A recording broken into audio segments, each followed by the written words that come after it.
بسم الله الرحمن الرحيم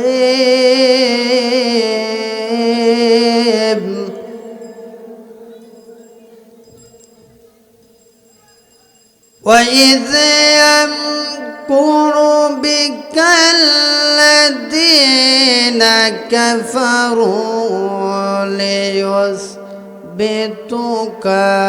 أو يقتلوك أو يخرجوك ويمكرون ويمكر الله والله خير الماكرين.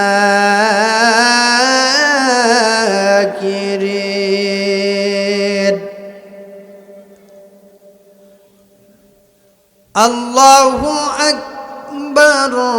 بسم الله الرحمن الرحيم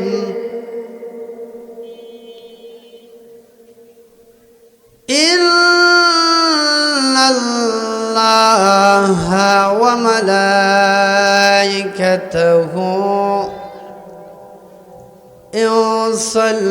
يصلون على النبي يا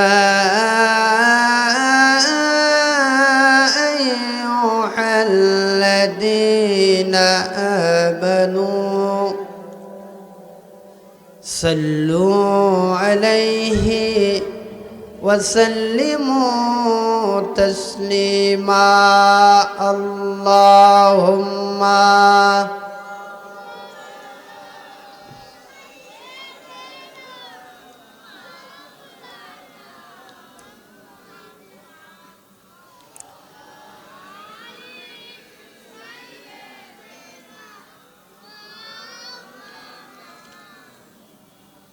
পৃথিবীতে কেউ স্থায়ী হয় না, হোক না সে ফেরাউন কিবা নমরুদ, কেউ ভবে চিরদিন রয় না। কথা বলেন ঠিক না বেঠে? পৃথিবীতে কেউ স্থায়ী হয় না,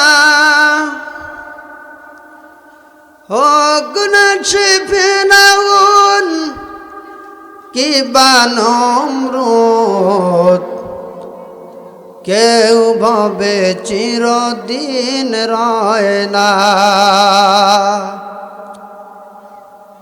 নীল দাজ আছে থাকবে,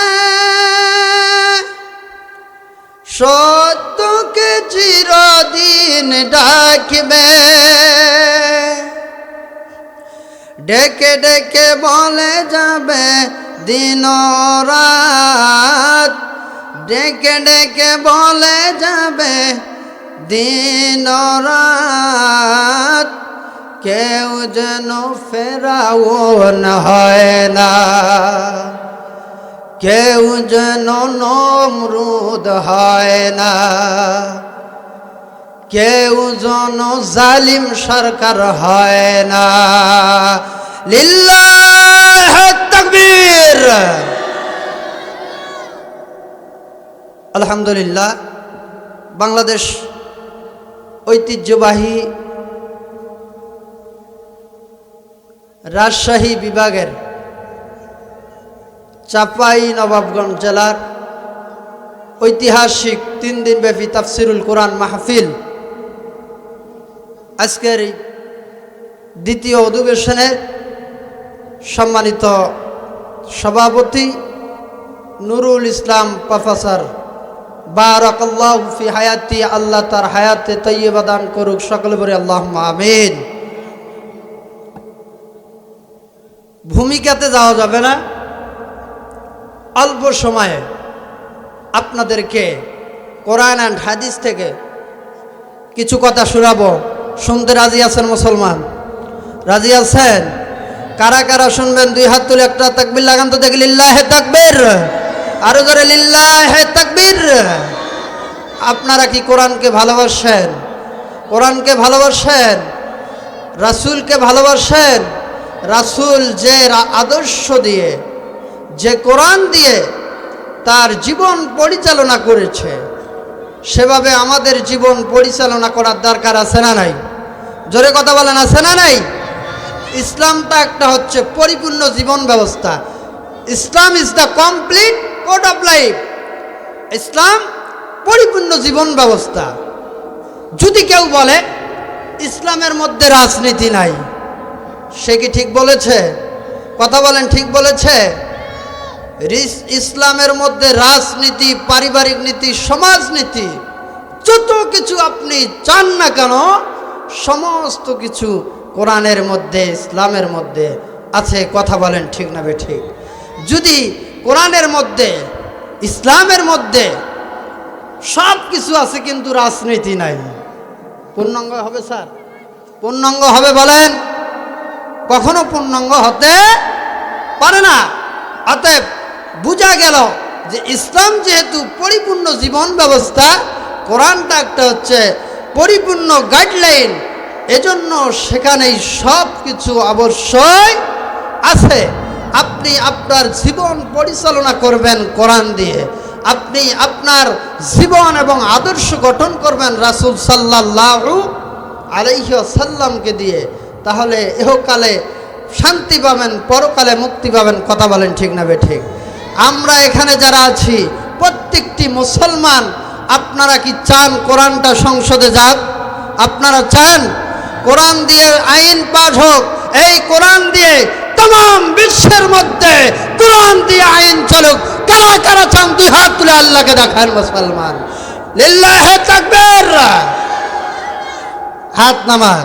যতক্ষণ পর্যন্ত আমরা এখানে কোরআনের মাহফিলে কথা বলবো, ততক্ষণ পর্যন্ত ইমানের বলে বলিয়ান হয়ে, ইমানের তেজে তেজিয়ান হয়ে আমরা কথা বলবো, কথা শুনবো। আমরা কোনো বাম রাম, কোনো চতুর্পর, কোনো চোরকে, কোনো ইহুদির দালালকে আমরা ভয় পাই? কথা বলেন, পাই? আমাদেরকে সৃষ্টি করেছেন কে? আরো জোরে কথা বলেন, সৃষ্টি করেছেন কে? আমরা কি শুনতে এসেছি? কোরআন। এই কোরআন যদি আপনি মেনে নেন, এহকালে শান্তি, পরকালে মুক্তি পাবেন। আসেন আমরা সরাসরি ভূমিকাতে আর না যাই, সরাসরি কোরআনের দিকে চলে যাব। আল্লাহ রাব্বুল আলামিন বলেন, ওয়াইযা কুরিয়াল কুরআনু ফাসতামিউ লাহু ওয়া আনসিতু লাআল্লাকুম তুরহামুন। আল্লাহ রাব্বুল আলামিন পৃথিবীর সমস্ত মানুষদেরকে ডাক দিয়ে বলেন, ওয়াইজা কুরিয়াল কুরআন, যখন তোমাদের সামনে কুরআনুল কারীম পাঠ করা হবে, ফাসতামিউ লাহু, তখন তোমরা নিশ্চয় ভয়ে শ্রবণ করবা। পর্দার অন্তরালের মায়েরা গভীর মনোযোগ দিয়ে শুনবেন গো মা। কোরআন শোনার জন্য যে আদব গুনাহ হচ্ছে, আদবের কথাটুকুন বলতেছি। ফাসতামিউ লাহু, তখন তোমাদেরকে মনোযোগ সহকারে শুনতে হবে। ওয়া আনসিতু, নিশ্চয় শুনতে হবে। আর যাদের মধ্যে এই দুইটি গুণ থাকবে, আল্লাহ রাব্বুল আলামিন বলেছেন লাআল্লাকুম তুরহামুন, আল্লাহ রাব্বুল আলামিন তাদের প্রতি রহমত ও বরকত নাজিল করতেই থাকে। বলেন সুবহানাল্লাহ। মুসলমান ভাইরারে আমার, আজকের এই কুরআনুল কারীমের মাহফিলে আমরা এসেছি। আমরা আজকে এখান থেকে গুনাহ মাপ নিয়ে যাব, আল্লাহর কাছে পাবো না। জোরে কথা বলেন, পাবো কি পাবো না? এবার আসেন আলোচনার দিকে যাই।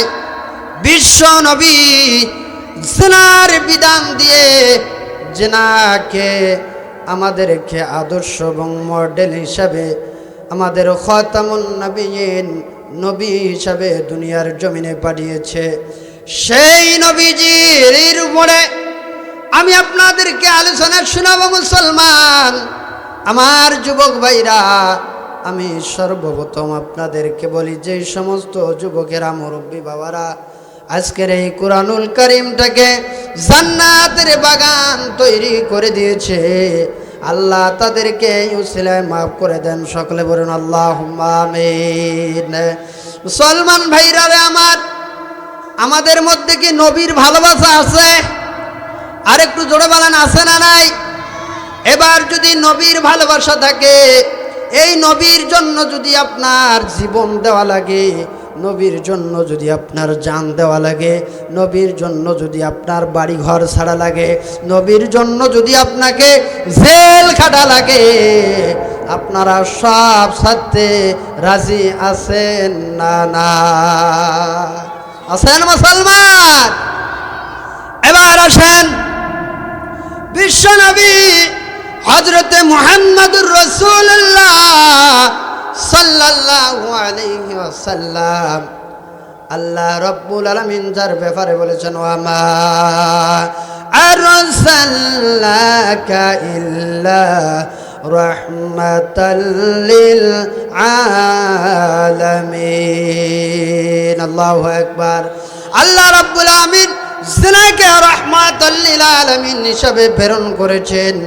যেই নবীকে রহমত হিসাবে দুনিয়াতে প্রেরণ করে দিয়েছেন, সেই নবী আল্লাহর নবীজি, তিনি এই দুনিয়ার জমিনে আসার পরে অন্ধকারের মানুষগুলোকে আলোর পথ দেখানোর জন্য, মানুষগুলো, খারাপ মানুষগুলোকে ভদ্র বানাবার জন্য আল্লাহ রাব্বুল আলামিন সেই নবীকে দুনিয়ার জমিনে যখন পাঠিয়ে দেয়, মুসলমান আজকের এই আলোচনা শুনে, বিশ্ব নবীর জীবন কাহিনীটা শুনে যদি কোন মুসলমান তার জীবনের মধ্যে আলোচনাটুকুন সেটিং করে নিতে পারে, আমার মনে হয় মাহফিল সাক্ষী কিয়ামতের ময়দানে একটি আমল করার কারণে আমাকে, আপনাকে, সকলকে আল্লাহ মাফ করে জান্নাত দান করবে। সকলে বলেন আল্লাহুম্মা আমিন। এবার বিশ্ব নবী রাসূল করিম সাল্লাল্লাহু আলাইহি সাল্লামকে তারা একটা ষড়যন্ত্র শুরু করে দিয়েছে। গভীর মনোযোগ লাগাবেন। বিশ্ব নবী যখন কালিমার দাওয়াত দেওয়া শুরু করে দিয়েছে, এমত অবস্থায় বিশ্ব নবীর আদর্শ দেখে যুবকেরা, মুরব্বীরা কালিমা পড়া শুরু করে দিয়েছে। যখন মুহাম্মাদের দলে মানুষগুলো দলে দলে দাবিত হচ্ছে, দলে দলে মুহাম্মাদের কালিমা পড়া শুরু করে দিয়েছে, এমতো অবস্থায় মুহাম্মাদের শত্রু ছিল আবু জেহেল। আপনারা নাম শুনেছেন। এই আবু জেহেল, তার আর সহ্য হচ্ছে না। আবু জেহেল এবার চক্রান্ত শুরু করে দিল।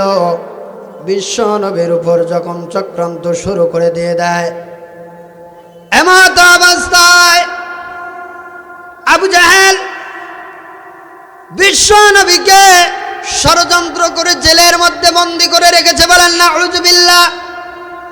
জেলের মধ্যে যখন বন্দী করে রেখেছে, রাখার পরে এবার আবু জেহেলের যে মন্ত্রী ছিল, তাদের যে দলটা ছিল, এই দলটাকে নিয়ে আবু জেহেল একটি সংসদের মধ্যে বসে আইন পাশ করবে, যেমন ভাবে বাংলাদেশের আইন পাশ করা হয়। যেখানে বাংলাদেশের মধ্যে আইন পাশ করা হয় সেটার নাম কি বলেন তো? সংসদ ভবন। কি নাম? সংসদ ভবন। যেই সংসদ ভবনে কোরআনের বুলবুলি আল্লামা দেলোয়ার হোসেন সাঈদীকে রায় দিয়ে তাকে যে কারামুক্ত করে দিয়েছিল, যেই সংসদের মধ্যে আল্লামা দেলোয়ার হোসেন ছাই দিয়ে নয়, অনেক কোরআনের পাখিকে তারা ফাঁসি দিয়ে ফাঁসির রায় পাশ করেছিল। যেই সংসদের মধ্যে যারা কোরআনের কথা বলতো মাঠে ময়দানে, যেই সংসদে তাদের বিপক্ষে আইন পাশ করে ফাঁসিতে ঝুলানো হয়েছিল। দেখেন নাই মুসলমান? দেখেন নাই আপনারা? আলেম ওলামারা কি সন্ত্রাসী ছিল? কথা বলেন, সন্ত্রাসী ছিল? জেনাকারী ছিল? তাদের কি অপরাধ আজকের আলোচনা শুনলেই বুঝতে পারবেন। যেখানে আইন পাশ করা হয় সেটার নাম সংসদ ভবন। ভারতের মধ্যে যেখানে আইন পাশ করা হয় সেটার নাম হচ্ছে মন্ত্রিসভা। আমেরিকার মধ্যে যেখানে আইন পাশ করা হয় সেটার নাম হচ্ছে হোয়াইট হাউস। এবার আবু জাহেলের সংসদ ভবন দারুন নদওয়ার মধ্যে আইন পাশ করলো। সেখানে তারা একটা আইন পাশ করেছে, বিশ্ব নবীকে জেলে বন্দি করার পর ষড়যন্ত্র করেছে তিনটি। কয়টি? জোরে বলেন কয়টি? আরো জোরে বলেন কয়টি? তিনটি।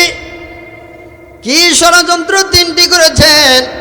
আল্লাহ রাব্বুল আমিন সূরা আনফালের 30 নম্বর আয়াতের মধ্যে আল্লাহ তাআলা জানিয়ে দেয়, ওয়া ইয ইয়ামকুরু বিকাল্লাযীনা কাফারু লিইউসবিতুকা। কাফেররা ষড়যন্ত্র করেছে তিনটি। এক নম্বরে লিইউসবিতুকা, মুহাম্মদকে যাবজ্জীবন জেলে বন্দি করে রাখতে হবে, যাবজ্জীবন তার জেল হয়ে যাবে। দুই নম্বর ষড়যন্ত্রটা হচ্ছে আও ইয়াকতুলুকা। দুই নম্বর ষড়যন্ত্র হচ্ছে মুহাম্মদকে হত্যা করা হবে। কয়টা হলো? দুইটা। তিন নম্বর আছে আও ইখরিজুক, মুহাম্মদকে এই দেশ থেকে তাড়িয়ে দেওয়া হবে। ষড়যন্ত্র করতেছে কে? আবু জাহেল।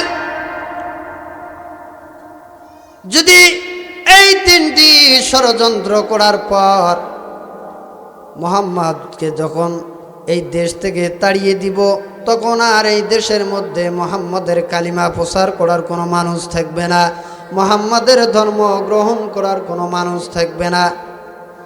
এবার যখন এই তিনটি ষড়যন্ত্র করেছে, আল্লাহ রাব্বুল আমিন ডাক দি বলেন, ওয়ায়াম কুরুনা ওয়ায়াম কুরুল্লাহ, নবী হে, ওরা তোমার উপর ষড়যন্ত্র করে, আমি আল্লাহ তোমার জন্য রাস্তা প্রশস্ত করে দিলাম। বলেন আল্লাহু আকবার। তারপর আল্লাহ রাব্বুল আলামিন বলেন, ওয়াল্লাহু খায়রুল মাকিরিন।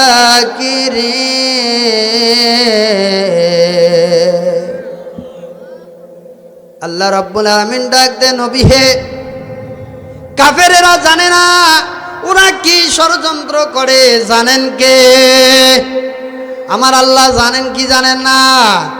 ওরা আজকে কি ষড়যন্ত্র করবে, আজ থেকে 1000 বছর সামনে কি ষড়যন্ত্র করবে, পূর্বে কি ষড়যন্ত্র করেছে সেটা জানেন কে?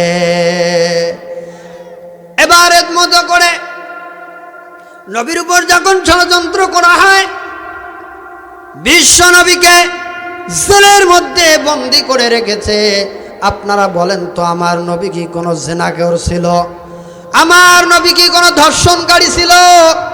আমার নবী কি কোনো গুন্ডা ছিল নাকি? বলেন। আমার নবীর এটাই দোষ, আল্লাহর জমিনে আল্লাহর কোরআন দিয়ে, আল্লাহর ইসলাম দিয়ে এই জমিনটা চলবে, এটাই আবু জেহেলের শরীরের মধ্যে লেগেছে। কারণটা হচ্ছে জমিন যার, হুকুম চলবে কার? আরো জোরে কথা বলেন, হুকুম চলবে কার? এটাই হচ্ছে মুহাম্মাদের দোষ। মুহাম্মাদকে বন্দি করে রেখেছে জেলের মধ্যে। যখন বন্দি করে রেখেছে, মুহাম্মাদের সঙ্গে 53 জন সাহাবী এবং সাহাবিয়াকেও জেলের মধ্যে বন্দি করে রেখে দেওয়া হয়েছে। জেলের মধ্যে যখন বন্দি করা হয়, এখানে শিশু বাচ্চাও ছিল। বন্দি করার পরে এমন ভাবে রেখে দিয়েছে, আমার বাবাজিরা একটু মনোযোগ লাগান, যেভাবে বিশ্ব নবীকে জেলের মধ্যে কষ্ট দেওয়া শুরু হয়ে গিয়েছে। বিশ্ব নবীকে খাইতে দেয় না, বিশ্ব নবীকে কাউরের সঙ্গে দেখা করতে দেয় না।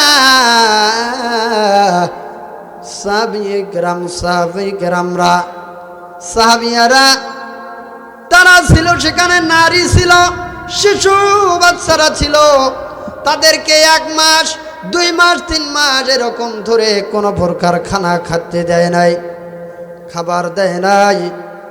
না দেওয়ার কারণে বিশ্ব নবীজির একটু মনোযোগ লাগান। যখন আপনারা বলেন তো, একটা মানুষ যদি 1 মাস না খেয়ে থাকে, তার শরীরটার মধ্যে কোনো কিছু থাকে নাকি বাজান বলেন? আহারে, বিশ্ব নবীকে কোনো কিছু খাইতে দেয় নাই, তার সাথীদেরকেও কোনো কিছু খাইতে দেয় নাই। সিরাত ইবনে হিশামের মধ্যে এসেছে, এমন কষ্ট দিয়েছে আল্লাহ নবীজির সাহাবী এবং সাহাবীরা, তাদেরকে কিছু খাওয়া না দেওয়ার কারণে তাদের পেশাব পায়খানাগুলো বন্ধ হয়ে গিয়েছে। গাছের ছাল ছিল, তারা ছালগুলো ভিজায়া ভিজায়া সেই ছালগুলো চাবায়া চাবায়া ছালের রসগুলো খেয়েছিল। যখন তারা প্রস্রাব করত, রক্ত বের হতো। এভাবে অনেক নির্যাতন, অনেক কষ্ট দিয়েছে। আহারে মুসলমান, এভাবে বিশ্ব নবীকে যখন কষ্ট দেয়, দেওয়ার পরে জেলের মধ্যে বন্দি করে করার পরে আবু জাহেল আরো কয়েকটি আইন বের করলো। করার পর 1 নম্বরে বিশ্ব নবীকে 1ম বছর নজরবন্দি করে দিল। এবার 2য় বছর এসে বিশ্ব নবীকে যখন জেলের মধ্যে বন্দি করে রেখে দিয়েছে, 2য় বছর এসে নবীর সঙ্গে দেখা করা বন্ধ করে দিয়েছে। বলেন নাউজুবিল্লাহ। বিশ্ব নবীকে তারা জেলের মধ্যে বন্দি করে রেখেছে, তারপরও তাদের মনের ক্ষোভ মিটে নাই। এখন মানুষ দলে দলে জেলের মধ্যে দেখার জন্য যায়। আল্লাহু আকবার বলেন। যখন জেলের মধ্যে দেখার জন্য যায়, তখন আবু জাহেল করলো কি, যে না, জেলের মধ্যেও যাওয়া বন্ধ। জেলের মধ্যে যাওয়া বন্ধ করে দেওয়ার পরে বসে দেখে নাই, 3য়বারে বিশ্ব নবীর সঙ্গে সংযোগ একবারে বিচ্ছিন্ন করে দিয়েছে। তার কোনো আপনজন, তার কোনো কাছের মানুষ মুহাম্মাদের কাছে যেতে পারবে না, তাকে কোনো খাবার নিয়ে যেতে দিবে না, মুহাম্মাদের সঙ্গে কোনো সাক্ষাৎ করতে পারবে না, খাওয়া দাওয়া বন্ধ করে দিয়েছে। আপনারা বলেন তো, বিশ্ব নবীকে যেভাবে নির্যাতন নিপীড়ন করা হয়েছে, আমার নবী কি বাতিলের কাছে মাথা নত করছে নাকি বলেন? করেছে, মাথা নত করেছে। বিশ্ব নবী বলেছেন, যতক্ষণ পর্যন্ত আমার দেহে প্রাণ রয়েছে, যতক্ষণ পর্যন্ত আমার আল্লাহ জীবন বেঁচে রেখেছে, ততক্ষণ পর্যন্ত বাতিল শক্তির কাছে মাথা নত করব না। বলেন সুবহানাল্লাহ। জালিমের জিন্দালখানা আগুন দিয়ে দাও জ্বালিয়ে, যেখানে নবীর ওয়ারিস আলেমদেরকে বন্দি করে। জালিমের জিন্দালখানা আগুন দিয়ে দাও জ্বালিয়ে, যেখানে নবীর ওয়ারিস আলেমদেরকে বন্দি করে।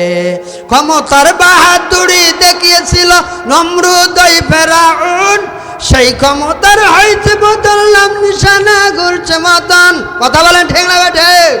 আজকেও যারা কোরআনের বিরোধিতা করবে, এই সবাই নবাবগঞ্জ মুসলমান, আমি আপনাদেরকে বলে দিয়ে যেতে চাই, এই কোরআন আছে, থাকবে, ছিল, কোরআনের পাখিরা আছে, থাকবে। যারাই আজকের এই কোরআনের উপর বাধা দিতে আসবে, আপনারা সবাই নবাবগঞ্জবাসীর কাছে ওয়াদা নিতে চাই, আপনাদের জীবন থাকা সত্ত্বেও আপনারা কি কোরআনের বিরোধিতাকারীকে ছেড়ে দিবেন? কথা বলেন, ছেড়ে দিবেন? আপনাদের দেহে যতক্ষণ পর্যন্ত প্রাণ আছে, কোন নাস্তিক, কোন রাম এবং বাম যদি কোরআনের বিরোধিতা করে, আলেম ওলামার বিরোধিতা করে, হক্কানি আল্লাহর ওলিদের বিরোধিতা করে, আপনাদের জীবন থাকা যতক্ষণ পর্যন্ত দেহে প্রাণ থাকবে, তাকে ধরে তার কলজাটা টান দিয়ে বের করে ছিঁড়ে বলবো। কথা বলেন ঠিক না বেঠে? এবার আসেন বিশ্বনবীকে যখন জেলের মধ্যে বন্দী করে রেখে দিয়েছে, খাওয়া দাওয়া বন্ধ করে দিল, সেই সময়ের প্রেসিডেন্ট ছিলেন আবু জেহেল ছিল। খাওয়া দাওয়া বন্ধ করে দেওয়ার পরে তিনি কিন্তু ক্ষান্ত হন নাই। একটি সরকার যখন দেশের সরকার হবে, জনগণের প্রতি তার কয়েকটি হক রয়েছে। তার মধ্যে এক নম্বরে হচ্ছে অন্নদান, মানে খাবার দেওয়া। কোন সরকার কখনো জনগণকে খাবার থেকে বঞ্চিত করতে পারে না। পারে কি মুসলমান বলেন?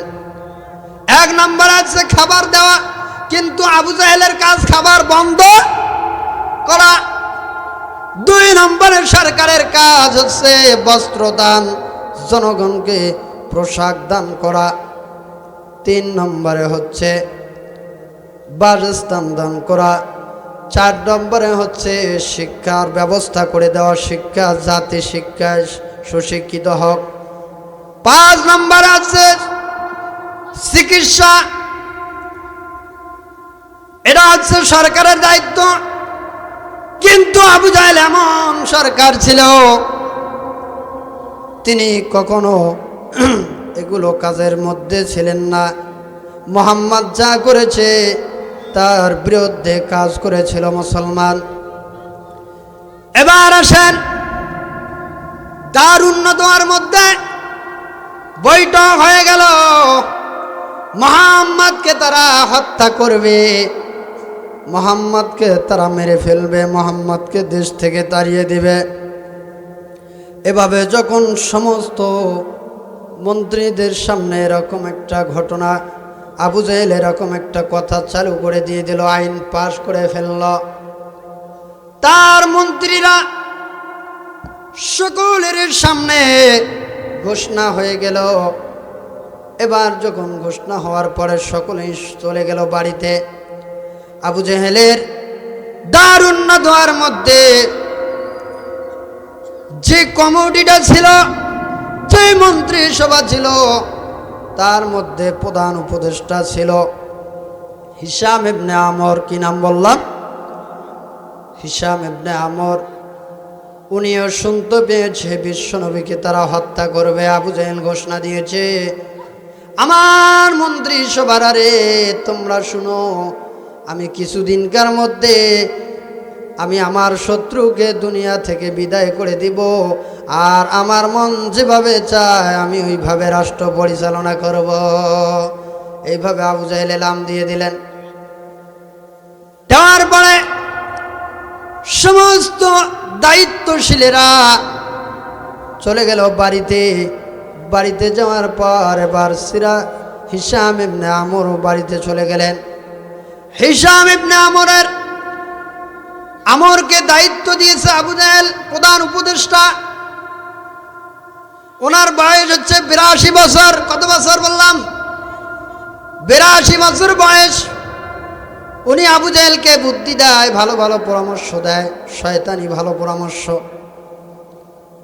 এবার হিশাম ইবনে আমর রাত্রিবেলায় বাড়িতে যখন ঘুমাতে গিয়েছে, এমতো অবস্থায় হিশাম ইবনে আমরের ঘুম আসে না। রাত্রি যখন গভীর হয়ে গেছে, ঘুম আসে না। তার স্ত্রী পাশে শুয়ে আছে। স্ত্রী বলতেছে, গো তুমি কেন ঘুমাচ্ছ না? তুমি কেন ছটফট ছটফট করতেছ? এবার হিশাম বলতেছেন, ওগো স্ত্রী, তুমি জানো এমন এক ব্যক্তিকে আবু জাহেল জেলের মধ্যে বন্দী করে রেখেছে, এবং এমন এমন বড় বড় সাহাবীদেরকে জেলের মধ্যে বন্দী করে রেখেছে। তারা কখনো মানুষের অন্যায় করে না, তারা কখনো মানুষের ক্ষতি করে নাই, তারা কোনোদিন রাহাজানি করে নাই, তারা কখনো অন্যায় অবিচার করে নাই। সমাজের মধ্যে যারা ভালো ভালো, আবু বকর, ওসমান, মুহাম্মাদুর রাসূলুল্লাহ, সকলে বলুন সাল্লাল্লাহু আলাইহি সাল্লাম, এই রকম ভালো ভালো মানুষদেরকে জেলের মধ্যে বন্দি করে রেখেছে। আজকে আবু জাহেল ঘোষণা দিল, আজকে একটা ঘোষণা হলো, মন্ত্রিসভাদেরকে ডাক দিয়ে ঘোষণা দিয়ে দিল কয়েকদিনের মধ্যে নাকি মুহাম্মদকে তিনি হত্যা করবে। বলেন নাউজুবিল্লাহ। ওগো স্ত্রী, তুমি বলো আমি কি করব এখন? মুহাম্মদের মতো এত সুন্দর একটা মানুষকে যদি মেরে ফেলায়, হত্যা করি, আহারে এটা তো সেই পালনকর্তা কখনো মানবে না। আপনারা চিন্তা করে দেখেন, হিশাম ইবনে আমর কি মুসলমান? জোরে কথা বলেন, তিনি কি মুসলমান?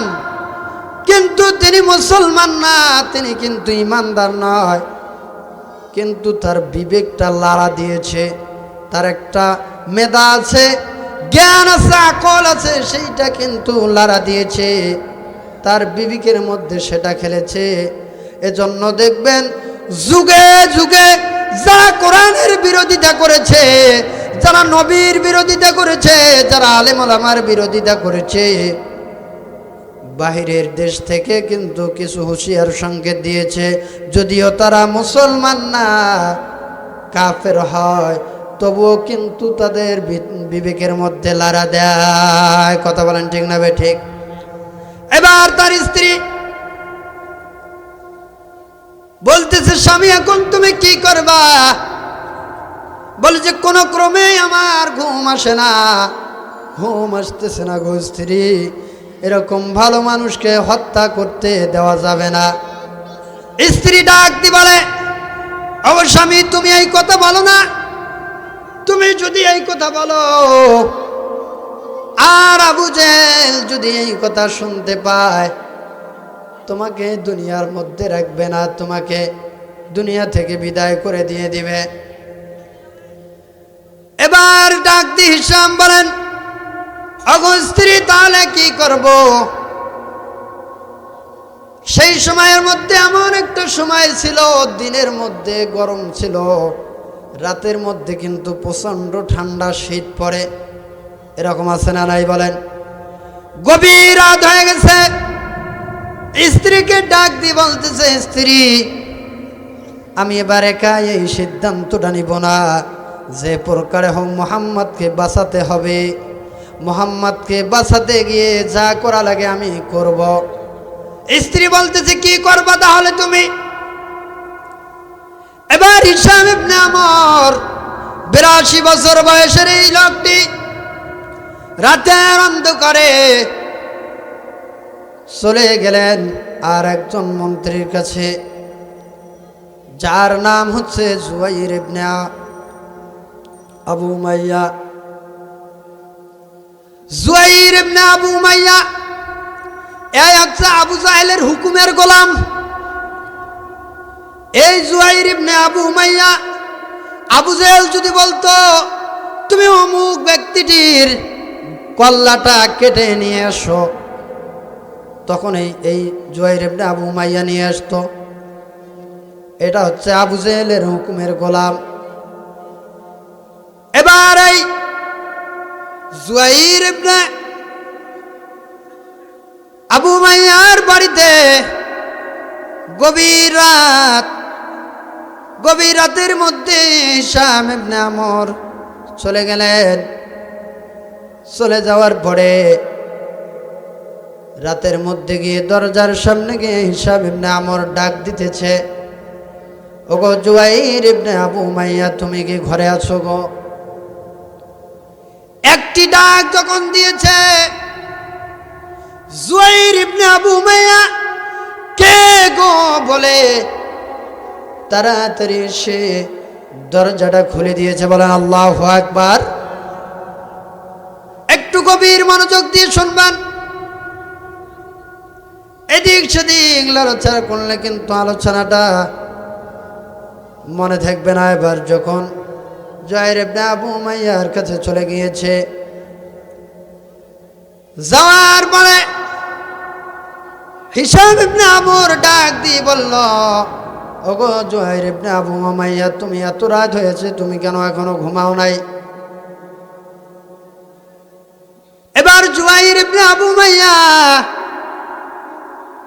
ডাক দিয়ে বলতেছে, হিশাম ইবনে আমর, তুমি কেন এত রাত আমার বাড়িতে এসেছো? তুমি ঘুমাও নাই?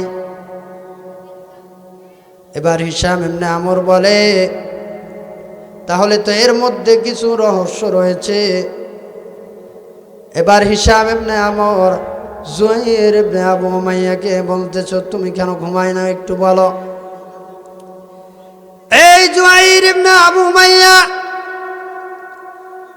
তিনি কিন্তু বিশ্ব নবীজির থেকে 3 মাসের ছোট। কয় মাসের? 3 মাসের ছোট। জুয়াইর ইবনে আবু উমাইয়াকে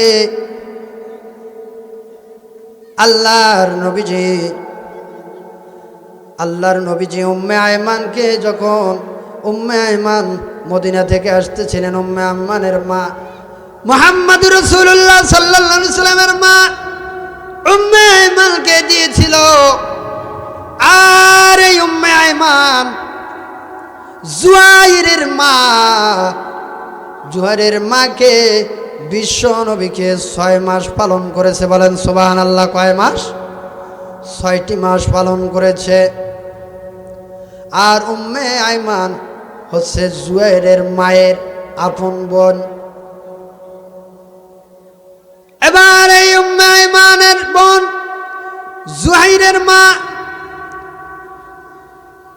সে শুনতে পেয়েছে বিশ্ব নবীকে জেলের মধ্যে বন্দি করে রেখে দেওয়া হয়েছে, বিশ্ব নবীকে হত্যা করবে, বিশ্ব নবীকে আর দুনিয়ার মধ্যে বেঁচে রাখবে না। এই কথা শোনার পর জুয়াইর ইবনে আবু উমাইয়াকে ধরেছে তার মা। ডাক দিয়ে বলা, জুয়াইর ইবনে আবু উমাইয়া, তুমি নাকি বড় সন্ত্রাসী হয়েছ, তুমি আবু জেহেলের পোষাকর্তা হয়েছ। তোমাকে আমি বলতে চাই, তুমি জানো না মুহাম্মাদকে আমি 6টি মাস লালন পালন করেছি। তুমি মুহাম্মাদের থেকে 3 মাসের ছোট। যখন আমি খাওয়াতে যাই, মুহাম্মাদকে একদিকে বসাই আর তোমাকে একদিকে বসাই। যখন আমি ঘুমাতে যাই, মুহাম্মাদকে এক পাশে থাকাই শুয়ে রাখি, আরেক পাশে তুমি জুয়াইরকে শুয়ে রাখি। ওগো জুয়াইর, আমার ভিতরে যে ভালোবাসাটা আছে, আমার ভিতরে যে মহাব্বত আছে, ওগো জুয়াইর, 4 ভাগ যদি করা হয়, 4 ভাগ করে 3 ভাগ মুহাম্মদ আমার এই মুহাম্মদের প্রতি আছে। বলেন সুবহানাল্লাহ, লিল্লাহি তাকবীর। ওগো জুয়াইর, যখন মুহাম্মদ ঘুমাইতে যায়, তখন মুহাম্মদ আমার গলাটা ঝরিয়ে ধরে আমার গলের মধ্যে চুমু দিয়ে ঘুমাতে গিয়েছিল। সেই মুহাম্মদকে তোমরা হত্যা করবা, সেই মুহাম্মদকে তোমরা দেশ থেকে বিতাড়িত করে দিবা।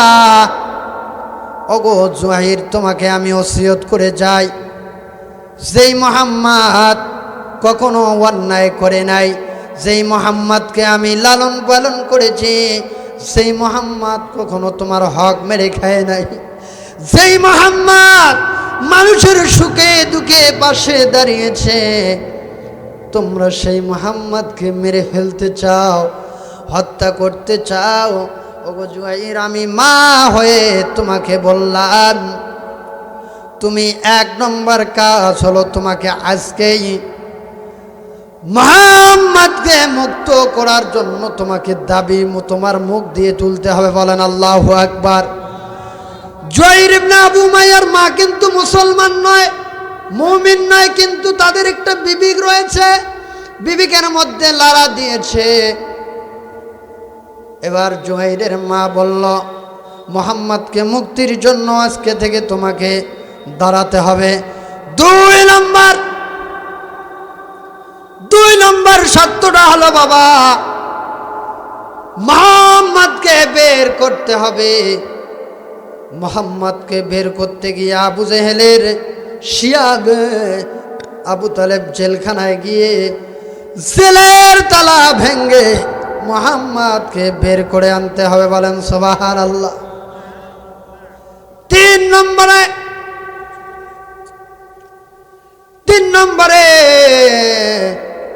জুয়াইরের মা বলতেছে, যদি বাবা এই দুইটি করতে না পারো, যখন আমার মৃত্যু হয়ে যাবে, যখন আমি এই দুনিয়া থেকে চলে যাব, তোমরা যদি মুহাম্মদকে মুক্ত করতে না পারো, তোমরা যদি মুহাম্মদকে বের করে আনতে না পারো রে বাবা, আমি যখন দুনিয়ার বাড়িঘর ছেড়ে আমার যখন মৃত্যু হয়ে যাবে, আমি তোমাকে ওসিয়ত করলাম, তুমি আমার এই মোরা, আমার এই মৃত্যুর মুখখানা দেখবা না। মায়েরা, ও মা, আপনি যদি ভালো হন, আপনার পেট থেকে আল্লামা দেলোয়ার হোসেন সাইদি বের হবে। আপনি যদি ভালো হন, আপনার পেট থেকে বের হবে সিলেটের মধ্যে শাহজালাল রহমাতুল্লাহ আলাই। কথা বলেন ঠিক না বে ঠিক? এবার জুয়াইরের মা ডাক দিয়ে বলতেছে, গো জুয়াইর, তুমি আমার মুখ দেখতে পারবা না, আমার মরা লাশটা তুমি দেখবা না, আমার মরা লাশের কাছেও তুমি আসবা না। এই ওসিয়ত এবার জুয়াইর ইবনে আবু উমাইয়াকে করা হলো। করার পরে হিশামকে এই কথাগুলো বলল। 82 বয়সের ওই হিশাম ইবনে আমর শোনার পর এবার জুয়াইর ইবনে আবু উমাইয়া বলতেছে, আমারও তো এরকম অবস্থায় জন্য আমার দুই চোখের মধ্যে কোনো ঘুম আসতেছে না। এখন আমি জুয়াইর ইবনে আবু উমাইয়ার দায়িত্ব হয়েছে মুহাম্মদকে জেল থেকে বের করা। সুবহানাল্লাহ। আরো জোরে বলেন সুবহানাল্লাহ। দেখেন, তারা মুমিন নয়, কিন্তু তাদের বিবেক লাড়া দিয়েছে। প্রত্যেক ঘরে ঘরে মুহাম্মদকে মুক্তির স্লোগান উঠেছে। কথা বলেন ঠিক না বে ঠিক? আজকেও যদি বাংলার জমিনে যারা ক্ষমতায় ছিল, তারা যদি কোরআন দিয়ে হাদিস দিয়ে দেশটা পরিচালনা করত, তাহলে আপনারা বলেন তো, মন্ত্রী থেকে চেয়ারম্যান থেকে শুরু করে প্রধানমন্ত্রী পর্যন্ত বাংলার জমিন ছেড়ে তাদেরকে পালাতে হতো না। কথা বলেন ঠিক না বে ঠিক? আরো জোরে কথা বলেন ঠিক না বে ঠিক? কারণ তারা কোরআন দিয়ে দেশ পরিচালনা হোক সেটা তারা চায় নাই। তারা তাদের মানব রচিত মতবাদ দিয়ে তারা দেশ পরিচালনা করেছে। এই মানব রচিত মতবাদ দিয়ে দেশ পরিচালনা করার কারণে আমাদের গর্ব, রংপুরের আবু সাইদ ধরে মুক্ত ধরে যারা শহীদ হয়েছে, শহীদের রক্তের বিনিময়ে আমরা দ্বিতীয়তে বাংলাদেশ আবার স্বাধীনতা পেয়েছি। কথা বলেন ঠিক না বেঠে? কারণ যাদের মধ্যে কোরআন আছে, যাদের মধ্যে রাসূলের আদর্শ আছে, তারা কখনো অন্যায় অবিচার করতে পারে না। পারে মুসলমান? কথা বলেন পারে? লিল্লাহি তাকবীর। কোরআন দিয়ে যারা বিচার ফয়সালা করবে, কোরআন দিয়ে যাদের জীবন পরিচালনা করবে, তারা তো কখনো দেশ ছেড়ে পালিয়ে যেতে পারে না। আপনারা একজন বিচারপতির নাম শুনেছেন? কি নাম? হ্যাঁ,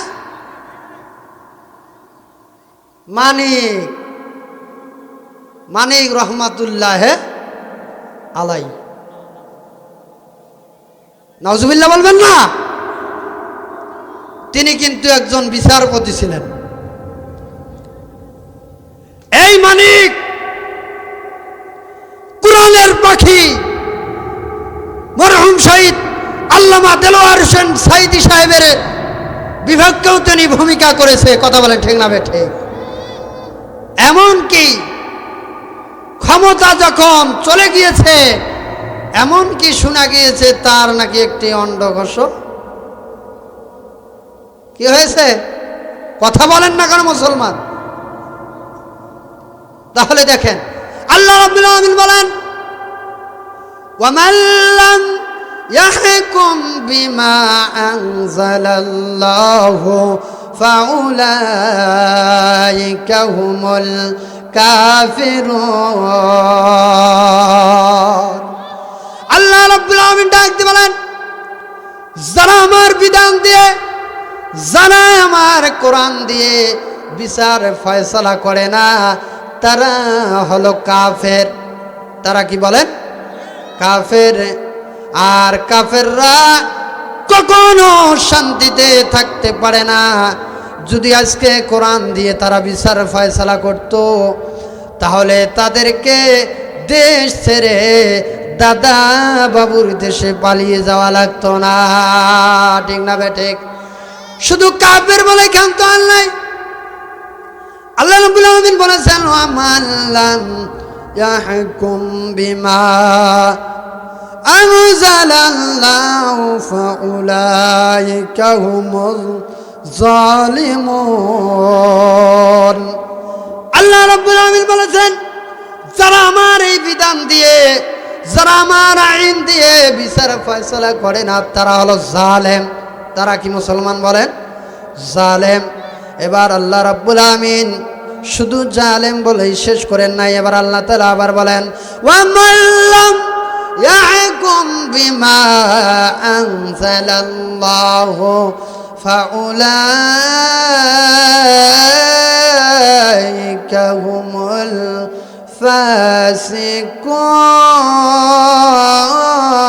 ফাসিকুন।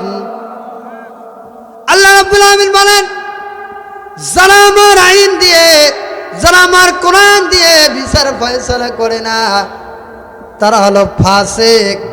আপনারা বলেন তো, যারা ক্ষমতায় ছিল তারা কি আল্লাহর কোরআন দিয়ে বিচার ফয়সালা করেছে? কথা বলেন, করেছে? যারা এই কোরআন দিয়ে বিচার ফয়সালা করে নাই, কোরআন দিয়ে তাদের জীবন চালায় নাই, তারাই আজকে দেশ ছেড়ে পালিয়ে গেছে। কথা বলেন ঠিক না বেঠিক? কারণ প্রমাণ হলো, তারা যদি তাদের জীবন কোরআন দিয়ে পরিচালনা করত, রাসূলের হাদিস দিয়ে পরিচালনা করত, তাহলে তো তাদেরকে দেশ ছাড়াতে লাগতো না। কথা বলেন ঠিক না বেঠিক? এজন্য আমি বলি, ফেরাউন নমরুদ যেভাবে ইসলামের ক্ষতি করেছিল, যেভাবে আবু জাহেল মুহাম্মাদের উপর ষড়যন্ত্র শুরু করেছিল, তারা কি টিকে আছে? টিকতে পেরেছে? আমিও সাভাই নবাবগঞ্জবাসী আপনাদেরকে বলে চাই, যারা এখন পর্যন্ত বা কোরআনের ষড়যন্ত্র করবে, যারা কোরআনকে নিয়ে ষড়যন্ত্র করতে চায়, তারাও এই দেশের মধ্যে টিকতে পারবে না। কথা বলেন ঠিক না বেঠিক? আরো যারা কথা বলেন ঠিক না বেঠিক? এবার আসেন, দুইজনে কিন্তু বিশ্ব নবীকে মুক্তি করার জন্য তাদের অন্তরের মধ্যে চালু হয়ে গেছে। এবার এই দুইজনে বুদ্ধি করে 3 নম্বরে একজনের কাছে গিয়েছেন, তার নাম হচ্ছে মুতঈম ইবনে আদি। মুতঈম ইবনে আদি, ইনি হচ্ছেন আবু জাহেলের কামাইয়ের গোলাম। আবু জাহেলের কামাইয়ের গোলাম। আপনারা দেখেন নাই, কিছু কিছু ভদ্র মানুষ আছে, মানুষের অন্যায় জুলুম করে টাকা কামাই করে। এরকম মানুষ আছে না সাভাই নবাবগঞ্জে? মানে সে ঘরের মধ্যে সুন্দর করে বসে থাকে, কিন্তু লোক তৈরি করে দেয়, সেট করে দেয়, ও নিজে নেয় না, লোকের মাধ্যমে নেয়। এরকম আছে না? নিজে খারাপ কাজ করে না, কিন্তু আরেকজনের মাধ্যমে খারাপ কাজ করে সেই টাকাটা সে নেয়। এই মুতঈম ইবনে আদি, এই মানুষটি হচ্ছে আবু জাহেলের ওই লোক। তারা দুইজনে বুদ্ধি করে এবার বলল, আমরা দুইজনে তো হবে না, চলো এবার আর একজনের কাছে যাব, তার নাম হচ্ছে মুতঈম ইবনে আদি। মুতঈম ইবনে আদির কাছে যখন চলে আসে, গভীর রাত, মুতঈম ইবনে আদির বাড়িতে গিয়ে ডাক দিয়ে দিল হিশাম ইবনে আমর। ডাক দিয়ে বলতেছে, মুতঈম ইবনে আদি তুমি আসো গো। মুতঈম ইবনে আদি ওনাকে যখন একটি ডাক দিয়েছে, অতি দ্রুত তাড়াতাড়ি এসে দরজা খুলে দিয়েছে। বলেন আল্লাহু আকবার। আরেকটু জোরে বলেন আল্লাহু আকবার। এবার মুতঈম ইবনে আদি হিশাম ইবনে আমর বলতেছে, তুমি কি এখনো ঘুমাও নাই? বলতেছে, না গো, আমার তো ঘুম আসে না। কেন তোমার ঘুম আসে না? মুতঈম ইবনে আদি এবার হিশাম ইবনে আমর এবং জুয়াইরকে বলতেছে তোমরা দুইজনে কেন এত রাত আমার কাছে এসেছ? এবার মুতঈম ইবনে আদি বলতেছে, আমি এত রাত পর্যন্ত ঘুমাই নাই, কারণ মুহাম্মদকে শুনেছি তারা জেলের মধ্যে হত্যা করবে, তারা মুহাম্মদকে মেরে ফেলবে। একটু গভীর মনোযোগ দিয়ে শুনেন, আমি সংক্ষিপ্তভাবে আপনাদেরকে শুনে আলোচনা শেষ করে দিব। এবার মুতঈম ইবনে আদি বলতেছে, মুহাম্মদকে যখন জেলের মধ্যে বন্দী করা হয়, তার 15 দিন আগে আমার বাসায় মুহাম্মদ এসেছিল। আসার পরে আমার একটি সন্তান ছিল, যেই সন্তানটির বয়স ছিল 5 মাস। আর এই সন্তানকে মুহাম্মদ তার মুখের লালা বের করে যখন এই সন্তানটিকে তার মুখের ভিতরে দেয়, মুতঈম ইবনে আদির সন্তানটার নাম হচ্ছে জুবরা। এই জুবরাকে যখন মুহাম্মাদের লালা বের করে এই জুবরার মুখে দেয়, তখন এই জুবরা তখন থেকে কথা বলা শুরু করে দেয়। বলেন সুবহানাল্লাহ। কথা বলা শুরু করে দিয়েছে। এই মুতঈম ইবনে আদির সন্তান যেই কথাই বলে সেটাই হয়। মানুষের যদি কারো কোনো রোগ হয়, ওই জুবরার ওই সন্তান ওই জুবরার